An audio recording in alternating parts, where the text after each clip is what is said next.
Gusto ko pong humingi ng apology.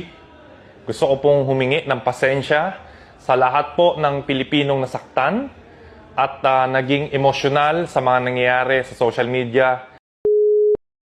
Wala pang isang araw mula nang mawala ang Facebook account ng social media influencer na si Rendon Labrador ay na-disabled na rin ang kanyang Google account.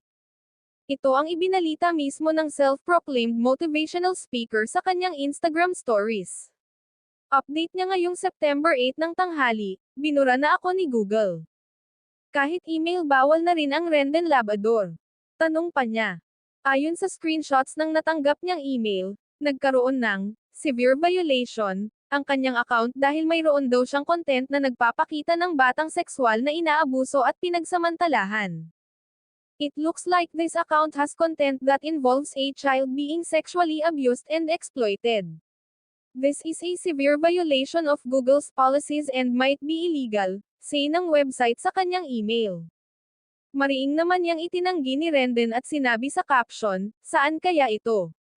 Hindi nga ako nag-u-upload sa YT ng video matagal, ng panahon or kung saan Google man yan, may nag-complain pa rin.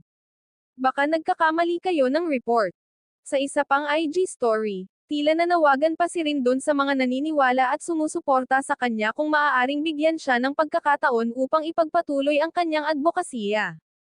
Ang mensahe ko sa mga naniniwala at gustong suportahan ang advocacy ko para sa katotohanan at may tama ang mga mali sa Pilipinas, kung bigyan ninyo ako ng platform para magsalita ay gagawin ko, wika niya. Dagdag pa niya, hindi ko sigurado kung makakapag-video pa ako sa YouTube dahil sa sitwasyon. Hindi ko alam ang propagandang ito para mapigilan nila ako. Ito na lang ang working email ko as of the moment, dito ninyo ako kausapin, Rendon_Labrador@yahoo.com, pagbabahagi pa niya. Takang-taka rin ngayon si Rendon dahil umabot daw sa mahigit 30 million ang nagre-report sa kanya sa social media. Ani niya, saan galing yang 30 dagdag milyon na nagre-report? Bakit ngayon lang kayo naglalabasan? Hindi na tama yan. Hindi na reasonable ang mga dahilan ng mga pagre-report ninyo.